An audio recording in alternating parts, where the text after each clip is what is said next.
요한복음 4장은 예수님께서 사마리아 여인을 찾아가시는 장면으로 시작합니다. 그 여인은 남편을 5번이나 바꾸었습니다. 매번 새로운 사람이 자신을 행복하게 만들어줄 거라 믿었지만 그녀에게 남는 건 배신과 상처뿐이었습니다.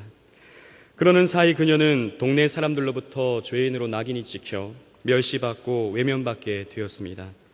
세상적인 방법으로 행복해지고 싶었던 그녀에게, 수단과 방법을 가리지 않으면서까지 행복해지고 싶었던 그녀에게, 그러나 행복은커녕 고통과 외로움으로 메말라버린 그녀에게 예수님께서 찾아가셔서 당신은 내가 주는 생수를 마셔야 한다고 말씀해 주신 것입니다.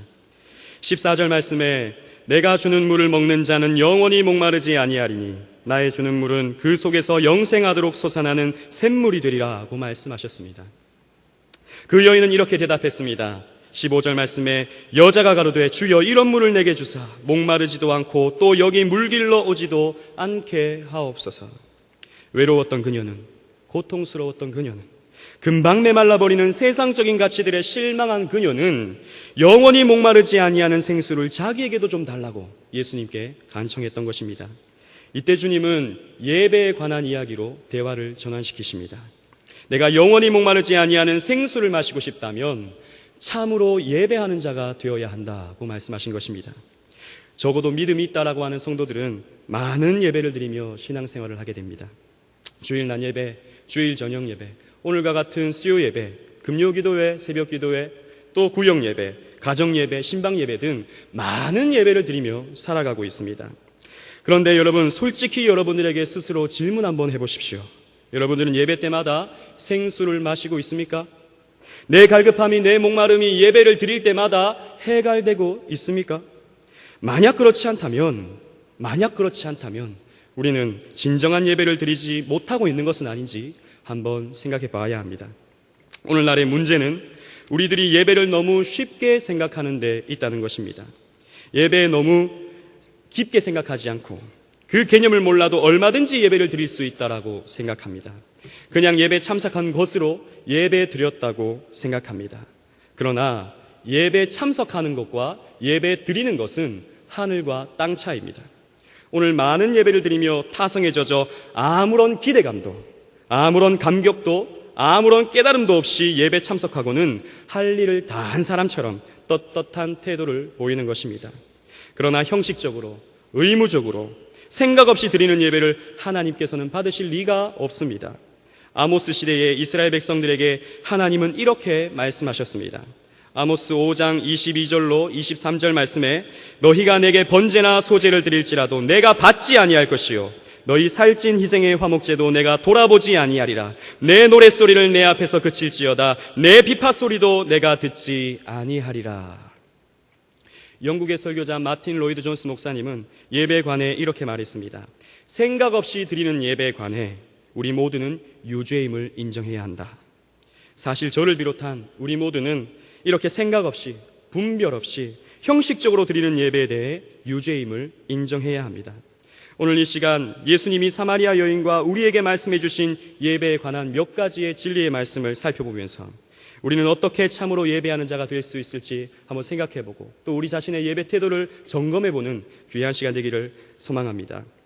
첫째로, 오직 하나님만을 위한 예배를 드리는 자가 참으로 예배하는 자입니다. 본문 23절 상반절 말씀에 아버지께 참으로 예배하는 자들이라고 하였습니다. 본문은 아버지께 예배해야 한다고 말씀하십니다. 예배의 대상은 오직 하나님이십니다. 하나님의 기쁨과 영광을 위해 우리는 예배할 뿐 다른 이유는 없습니다. 예배는 하나님께 드리는 것, 이쯤은 우리가 너무나도 잘 아는 것들이지만 많은 사람들이 하나님을 위한 예배를 드리기보다는 자기 자신을 위한 예배를 드리고 있습니다. 어떤 사람들은 마음의 편안함을 얻으려 예배에 참석합니다. 예배에 참석하지 않으면 마음이 찝찝하기 때문에 그 찝찝한 마음을 지우려 예배에 참석합니다. 어떤 사람들은 축복받기 위해 예배 참석합니다. 헌금을 드리는 것도 하나님이 기억해 놓으셨다가 나중에 갚으시리라, 혹은 나중에 더 많이 갚아주시리라 기대를 하고 헌금을 드립니다. 어떤 사람들은 좀 더 나은 사람이 되고자 예배를 드립니다. 예배 참석하면 왠지 모르게 자신이 좀 더 깨끗한 사람이 된 듯한 느낌이 들기 때문에 예배에 참석합니다. 그러나 이런 것은 틀린 것입니다. 예배는 우리를 위한 것이 아닙니다. 물론 예배를 통해 우리는 마음의 평안함을 얻어야 합니다. 축복도 받아야 합니다. 더 나은 사람이 되어야 합니다. 그러나 그것은 예배 드림의 결과이지 그것이 예배 드림의 목적이 되어서는 안 된다는 것입니다. 나 자신의 유익을 위해 예배를 수단으로 삼아서는 결코 안 되는 것입니다. 사실 예배라는 말 그 원어 자체를 살펴보면 프로스쿠네오라는 말입니다. 이 단어는 엎드리다, 무릎을 꿇다라는 뜻을 가지고 있습니다. 즉 예배 프로스쿠네오는 주님만을 높이고 우리의 자아는 넙죽 엎드려 자신을 부인하고 자기 자신을 내려놓는 것이 예배인 것입니다. 우리의 자아가 우뚝 서 있고는 결코 하나님을 향한 예배를 드릴 수가 없는 것입니다. 인간들을 위해 행해졌던 대표적인 예배가 시내산 밑에서 금송아지 예배였습니다. 모세가 율법을 받기 위해 시내산에 올라가 있는 동안 아론과 이스라엘 백성들은 금송아지를 만들어 그 앞에서 예배했습니다. 출애굽기 32장 1절 말씀에 백성이 모세가 산에서 내려오미 더딤을 보고 모여 아론에게 이르되 가로되 일어나라 우리를 인도할 신을 우리를 위하여 만들라고 하였습니다. 우리를 위하여라고 했습니다. 자기 자신을 위해 금송아지를 만들고 그 금송아지가 하나님이라며 그 앞에서 찬양과 경배를 했던 것입니다. 이러한 이스라엘 백성들을 향해 하나님은 진노를 발할 수밖에 없었습니다. 하나님을 위해서가 아닌 우리 자신을 위해 예배할 때, 하나님을 향한 예배가 아닌 우리를 향한 예배를 할 때 하나님께서는 그 예배를 받으시지 않으시고 진노를 발하십니다. 오늘날은 이러한 예배를 가장한 우상 숭배가 판을 치고 있습니다. 길거리 현수막이나 기독교 관련한 신문 광고를 보면 신유, 축복, 은사, 대성회와 같은 광고를 쉽게 찾아볼 수 있습니다. 예배를 드리는 목적이 병 고치기 위한 것이라면, 부자 되기 위한 것이라면, 다른 사람에게 없는 신비스러운 은사 받기 위한 것이라면, 그것이 예배 드리러 나온 목적이라면 그것은 우상 숭배입니다. 또한 사람들의 입맛에 맞춰진 예배가 판을 치고 있습니다. 정통적인 순서는 너무 지루하고 딱딱하기 때문에 새로운 방식의 예배가 도입되어야 한다고 말합니다. 설교는 짧아야 하고 감동적인 드라마나 영상으로 대체되어야 한다고 말합니다. 각각의 순서 대신에 사람들의 감성을 자극할 만한 대중적인 멜로디의 노래들로 예배를 채워야 한다고 주장합니다. 실제로 그렇게 예배할 때 많은 사람들이 좋아합니다. 지난주 토요일 교육자 노방 전도를 하는데 전도사님과 함께 어느 길을 지나시는 노신사분께 교회를 소개했습니다. 그분이 그때 대뜸 이렇게 말씀하십니다. 내가 경양교회를 한번 가봤는데 경양교회 너무 딱딱합니다. 이렇게 말합니다. 여러분, 아마도 그분은 좀 예배 분위기가 좀 딱딱하고 경직되어 있다라고 생각하셨던 것 같습니다. 여러분들도 그렇게 생각하십니까? 우리 경양교회 예배가 딱딱하고 경직되어 있다고 생각하십니까? 경향교회 예배가 좀 딱딱하고 경직되어 있다고 느껴지는 이유는 경향교회 예배는 인간의 입맛을 맞춘 예배가 아니라 하나님의 입맛에 맞춘 예배를 드리려 노력하고 있기 때문입니다. 우리가 편하자고 예배 드리는 것 아닙니다. 우리가 즐겁자고 예배 드리는 것 아닙니다. 예배는 오직 하나님의 즐거움을 위해 하나님께만 드려야 하는 것입니다. 그것이 참 예배인 것입니다. 오직 예배의 목적을 하나님께만 두고 참으로 예배하는 자들이 되어서 하나님만을 기쁘시게 해드리는 저와 여러분들이 되시기를 간절히 소망합니다. 둘째로 성령의 임재 속에서 드리는 자가 참으로 예배하는 자입니다. 23절 상반절에 아버지께 참으로 예배하는 자들은 신령과 진정으로 예배할 때가 오나니 라고 하였습니다. 신령과 진정으로 예배해야 한다고 말씀하시는데 먼저 신령의 의미를 살펴보고자 합니다. 이 신령에 해당하는 헬라어는 푸뉴마입니다. 이 푸뉴마는 호흡, 성령, 영으로 흔히 번역되는데 이 본문에서는 좀 더 명확하게 성령으로 해석하는 것이 우리의 이해에 쉽습니다. 즉 예배는 성령을 받은 자가 성령의 임재 가운데 드려져야 하는 것임을 주님께서 가르쳐 준 것입니다. 예수님께서는 성령에 대해 이렇게 말씀하셨습니다. 요한복음 14장 26절에 보혜사 곧 아버지께서 내 이름으로 보내실 성령 그가 너희에게 모든 것을 가르치시고 내가 너희에게 말한 모든 것을 생각나게 하시리라. 요한복음 16장 13절 상반절에 진리의 성령이 오시면 그가 너희의 모든 진리 가운데로 인도하시리니 라고 하였습니다. 즉 성령은 진리에 관련한 깨달음을 주시는 분이십니다. 성도에게 찾아오셔서 하나님 말씀을 믿게 하시며 예수를 주로 고백하게 하시는 분이 바로 성령님이십니다. 그래서 성령으로 아니하고는 그리스도를 주로 고백할 수 없다고 사도 바울은 서신서에 기록하고 있습니다. 성령을 받은 자는 하나님과 그의 아들 예수를 믿게 되고 진리의 말씀을 깨달을 수 있습니다. 그러므로 성령을 받은 자만이 하나님을 이 세상의 주권자로 인정하며 그 앞에 무릎을 꿇을 수 있는 것입니다. 성령 받은 자만이 그리스도 십자가 대속공로를 생각하고 감격하여서 그리스도를 주님, 나의 주인으로 고백할 수 있는 것입니다.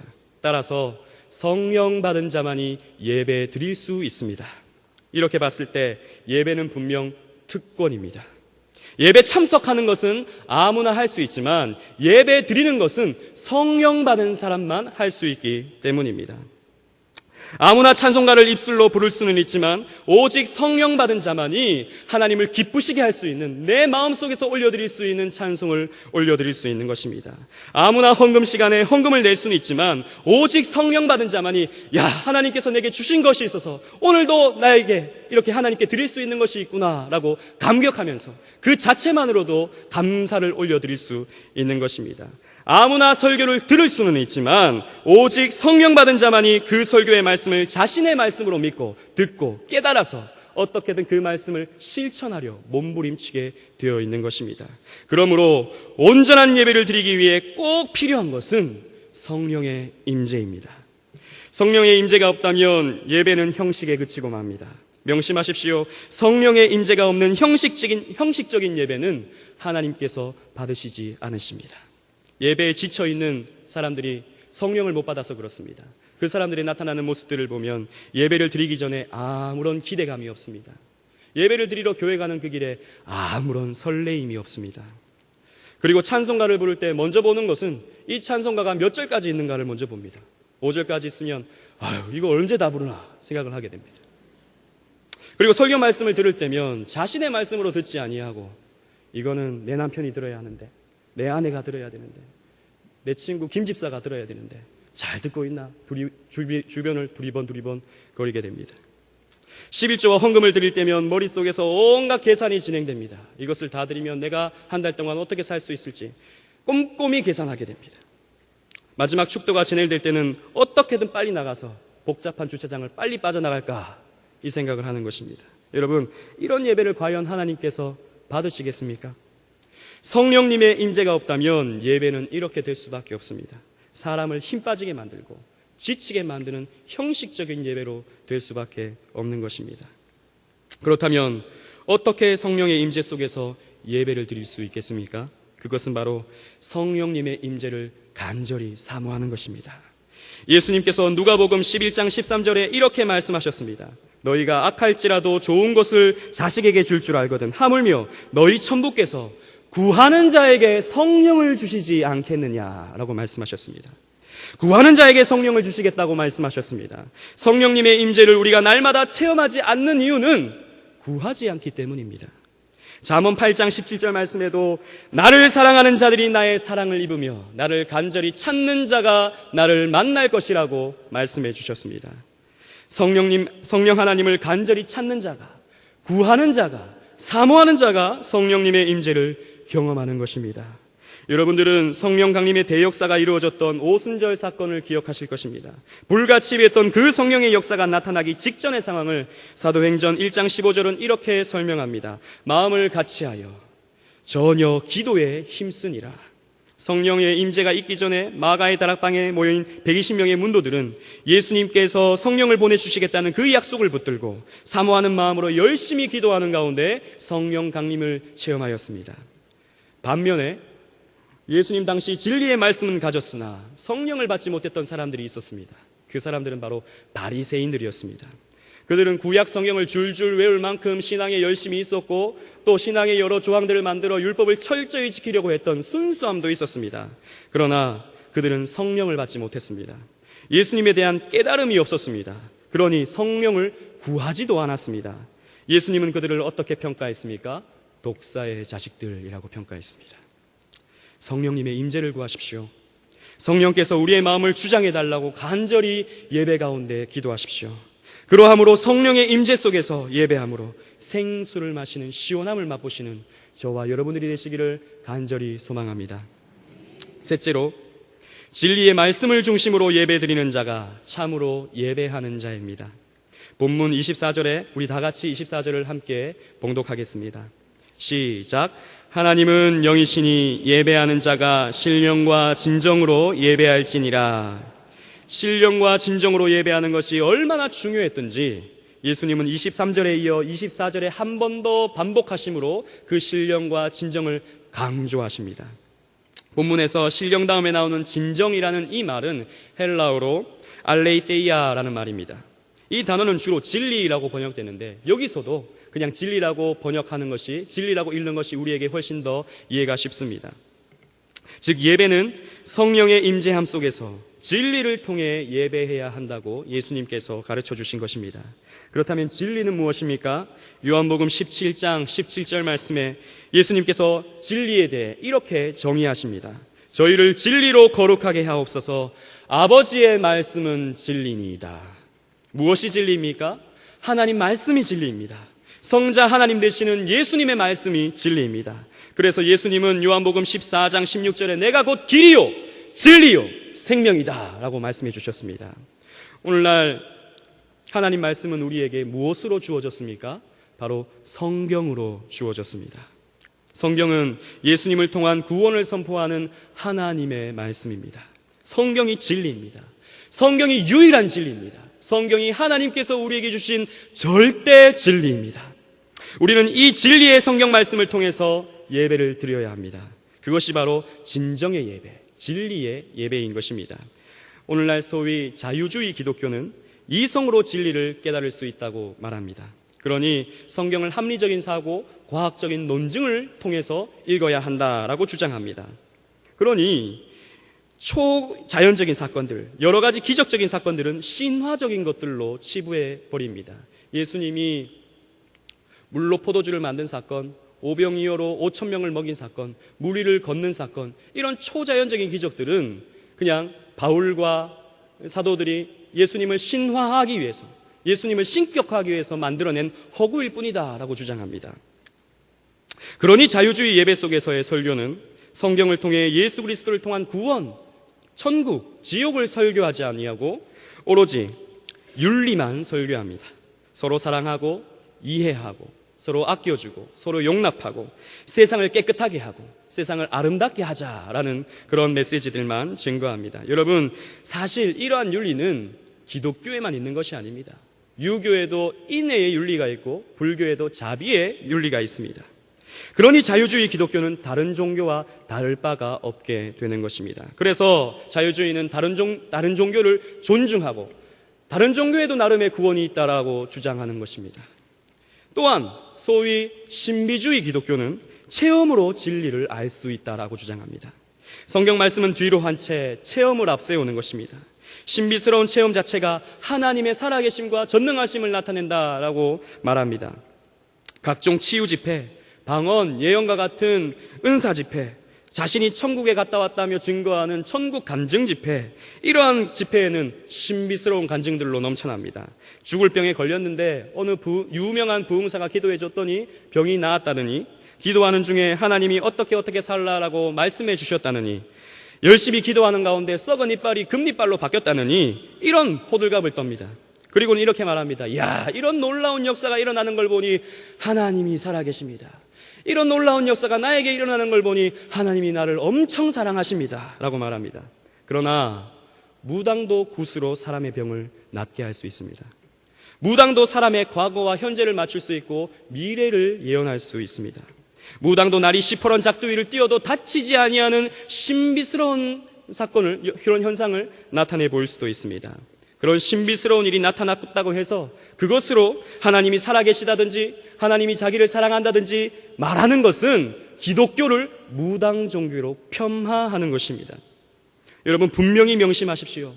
병든 하늘을 위해 아무리 기도한다 하더라도, 오히려 기도하고 나서 병이 더 악화된다 하더라도 하나님은 여전히 살아계십니다. 아무리 나의 앞길을 가르쳐달라고 기도한다 하더라도, 금식 기도를 하고 철야 기도를 한다 하더라도, 하나님이 침묵하신다 하더라도 하나님은 지금도 역사하고 계십니다.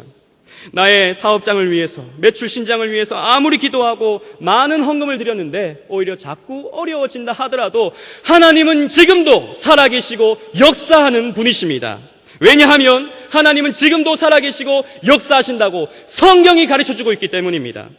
우리는 성경을 통해서만 하나님을 알 수 있습니다. 성경을 통해서만 진리를 깨달을 수 있습니다. 우리의 이성도 우리의 체험도 결코 성경을 앞설 수가 없는 것입니다.